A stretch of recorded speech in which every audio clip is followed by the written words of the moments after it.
de fortes présomptions de fraude fiscale pèsent sur l'entreprise, ce qui justifie justement la présence du procureur de la République hier dans ses locaux pour une procédure de contrôle. Une enquête est donc ouverte sur cette question. Des précisions avec Cherel Bungota et Victor Mundunga.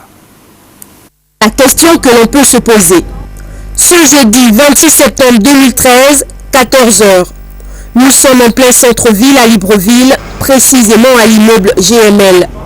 Celui-ci abrite les bureaux de la direction générale de l'entreprise qui se veut citoyenne. On parle bien là d'Airtel Gabon. Son directeur général, Antoine Paul-Lourou et son équipe reçoivent une visite surprise, celle du parquet de Libreville, avec à sa tête le procureur de la République, Sidonie Fleurouet.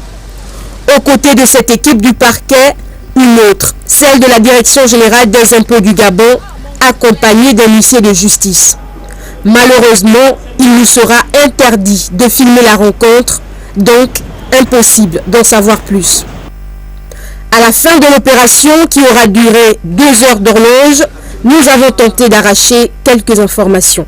En ce qui concerne Airtel, il lui est reproché le non-paiement des droits liés aux différentes transactions qui sont passées.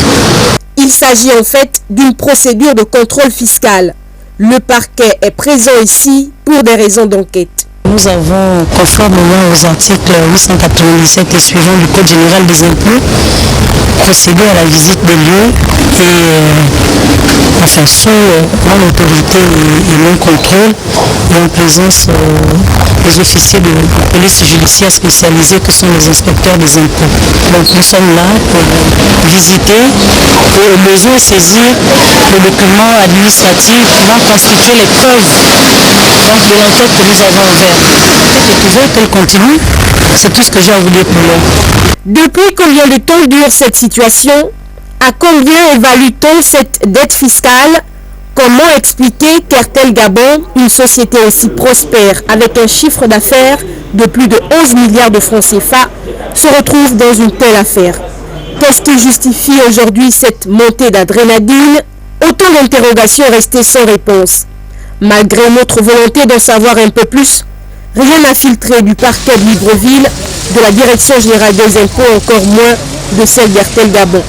Une enquête détaillée est ouverte.